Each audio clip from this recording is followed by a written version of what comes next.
Kurt Angle in TNA was an absolute demon. From his shocking debut against Samoa Joe to his epic feuds with Jeff Jarrett, from founding the Main Event Mafia to his battles with Desmond Wolfe, Angle's TNA run was absolute madness. No more corporate restrictions, no more pandering to sponsors. This was Kurt Angle unleashed, in his most intense and authentic form. While Angle's personal life was in shambles, he poured his heart and soul into the wrestling ring and gave his all to entertain the fans and elevate the industry.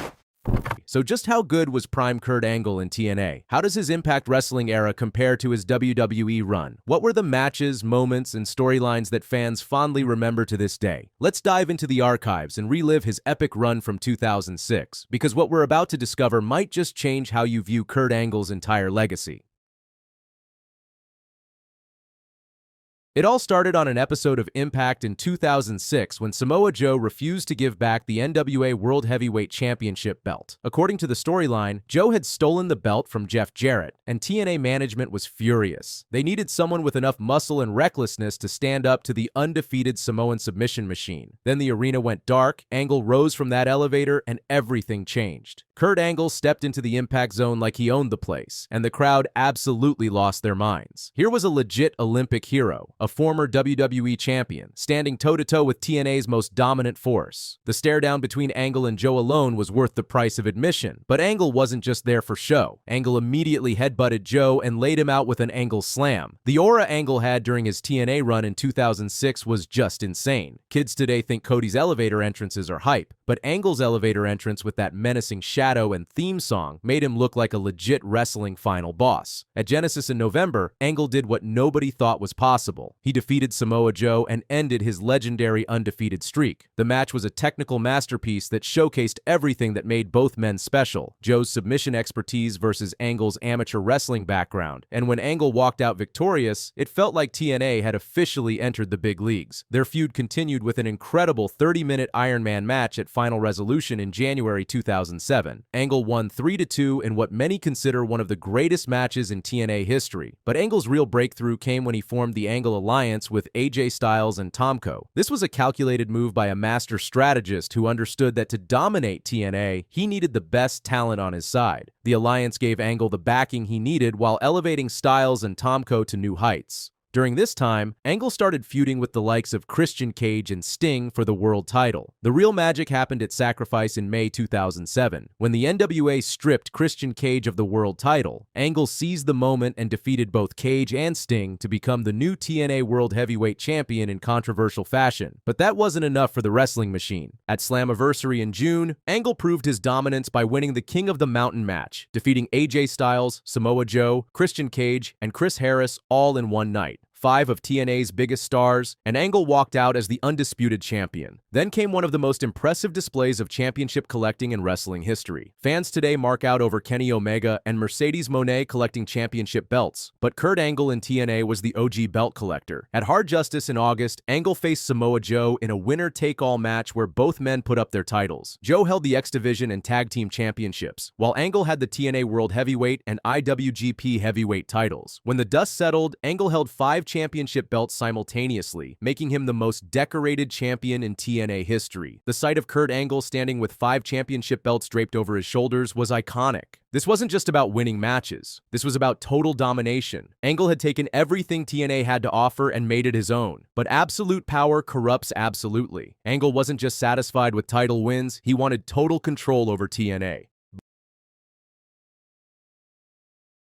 By late 2008, Kurt Angle had a brilliant but twisted idea. If TNA wanted to push young talent like AJ Styles and Samoa Joe, then the veterans of the industry needed to band together and remind everyone who really ran the wrestling business. Enter the Main Event Mafia. Angle recruited Booker T, Kevin Nash, Sting, and eventually Scott Steiner to form the most dominant faction in TNA history. Angle positioned himself as the godfather of the Mafia, the mastermind pulling all the strings. While other factions relied on numbers, the Mafia had something more dangerous: credibility and decades of main event experience. The storyline was perfect because it felt real. Their war with the front line created some of the most compelling television in TNA history. When AJ Styles, Samoa Joe, and the younger roster roster formed their own faction to fight back, it became more than just wrestlers fighting for championships. It was a battle for the soul of the company. Angle's matches during this period were absolutely ruthless. His encounters with AJ Styles throughout 2008 were brutal affairs that showcased a darker, more vicious side of the wrestling machine. The last man standing match at Hard Justice and their ladder match for Angle's Olympic gold medal elevated Styles to the main event scene, while showing everyone why Angle was still the best pure wrestler in the world. The faction's dominance peaked when Angle regained the TNA World Heavyweight Championship at Slammiversary in June 2009, winning the King of the Mountain match with help from his former rival and newest recruit, Samoa Joe, who shocked everyone by turning on the front line. Seeing Angle as the Godfather, surrounded by legends and holding the world title, felt like the natural order of things. But even Godfathers eventually face challenges from within their own family. By late 2009, there was a battle for power, and Kurt Angle's Main Event Mafia was crumbling from inside. When AJ Styles defeated him for the TNA World Heavyweight Championship at No Surrender, it marked the end of the Mafia era. But instead of wallowing in defeat, Angle did something unexpected. He turned face and embraced the younger talent he'd been fighting against. That's when Desmond Wolfe showed up, and Angle faced his most sinister challenge to date. Wolfe wasn't just another wrestler looking to make a name off Kurt Angle. This was Nigel McGuinness, one of the most technically gifted performers on the planet who had made a name for himself in Ring of Honor against the likes of Bryan Danielson, Seth Rollins, Kevin Owens, and he had a bone to pick with the wrestling machine. Their first encounter ended with Wolfe knocking out Angle in a street fight, sending shockwaves through the wrestling world. What followed was a trilogy of matches that showcased pure wrestling at its finest. Angle got his revenge at Turning Point, but their rubber match at Final Resolution was something special. A 3 Degrees of Pain match that combined technical wrestling, hardcore elements, and cage warfare all in one night. The psychology was perfect. Wolfe won the first fall with his Tower of London finisher, proving he could out-wrestle the Olympic hero. Angle forced Wolfe to tap out in the second fall, showing his submission expertise. In the third and final fall, Angle won by escaping the 6 sides of steel and culminating the rivalry. Throughout this period, Angle's personal life was at an all-time low. He was going through a divorce with his wife Karen, and Angle poured all he had inside the wrestling ring. This included moonsaults off the top of the cage, flips off the top of the ramp, and putting his body on the line every single week. But if the Wolfe feud was about technical excellence, the Mr. Anderson rivalry was Angle's biggest test of emotional resiliency in TNA. Anderson crossed a line that nobody should ever cross. He disrespected Kurt Angle's military service and used his dog tags as weapons. Their feud felt real because the emotions were real. When Anderson choked Angle with his own dog tags and struck him with them, you could see the genuine anger in Angle's eyes. For weeks, Anderson disrespected Angle and pushed him to his limits. The steel cage match at Lockdown was the perfect payoff. Anderson had won possession of the cage key in a ladder match, giving him a huge advantage. But Angle's determination and technical excellence won out. When he finally choked out Anderson and walked out of the cage, it felt like justice had been served, and Angle looked like the biggest badass of all time. These feuds proved something important about Kurt Angle in TNA. Even as he approached his 40s, he could still deliver classic matches against completely different styles of opponents. Whether it was the technical wizard Wolfe or the chaotic style of Anderson, Angle adapted his style and told compelling stories every single time. But his greatest challenge was still ahead, and it would involve the most personal feud of his entire TNA career. Angle's greatest challenge came in the form of betrayal from the most unexpected source, his own family. After his wars with Wolfe and Anderson, Kurt Angle made a bold decision that showed just how much TNA meant to him.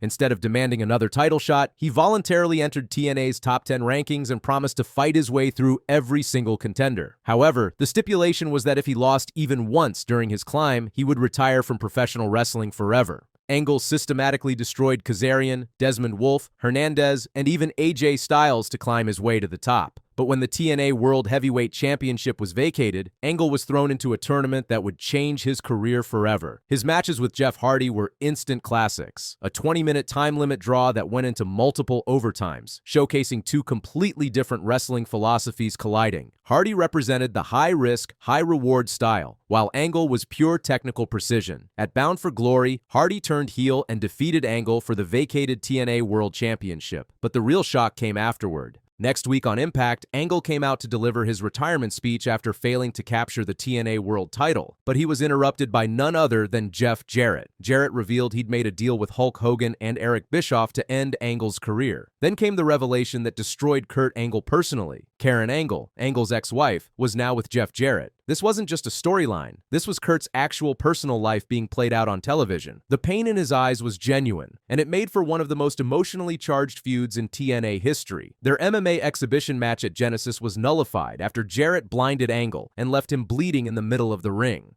At against all odds, Jarrett defeated Angle once again, and as per stipulation, he'd be forced to walk Karen down the aisle when she and Jarrett renewed their wedding vows. The steel cage match at Lockdown was the culmination of months of personal hell, 2 out of 3 falls, with Karen constantly interfering to help Jarrett. When Angle finally got his revenge by bringing in Chyna and defeating the Jarretts in a mixed tag match, it felt like he was reclaiming not just his professional pride, but his personal dignity. Their final encounter at Slammiversary 9 was billed as the final battle, and it delivered everything fans wanted. Angle retained his Olympic gold medal and earned the right to challenge for the TNA World Championship once again. The parking lot brawl that followed, with Angle choking Jarrett, served as the ending to one of the most personal and darkest feuds in Angle's career. Through it all, Kurt Angle proved that even when facing his demons, both professional and personal, the wrestling machine never broke down. After this, Angle would go on to have more classics in TNA and form a new Main Event Mafia, but the damage to his body was becoming undeniable. He would eventually return to WWE in 2017 for his Hall of Fame induction and a final run that included a retirement match at WrestleMania 35. Today, Kurt Angle is a retired legend. He is a WWE Hall of Famer, an Olympic gold medalist, and without question, one of the greatest professional wrestlers of all time. But his incredible run in TNA from 2006 to 2010 was what cemented his legacy as more than just a great WWE wrestler. Those years showed him working without restrictions, telling more personal stories, and delivering some of the most technically perfect matches of his entire career. This was Kurt Angle unleashed, and it was beautiful to watch. From his shocking debut confrontation with Samoa Joe, to his personal battles with Jeff Jarrett, from his technical masterpieces with Desmond Wolfe, to his dominant run as the godfather of the Main Event Mafia, Angle gave TNA star power and credibility when they needed it most. When Kurt Angle put on that mouthguard and stepped into the Impact Zone, he wasn't just another former WWE star looking for a paycheck. He was the wrestling machine, and he was unstoppable.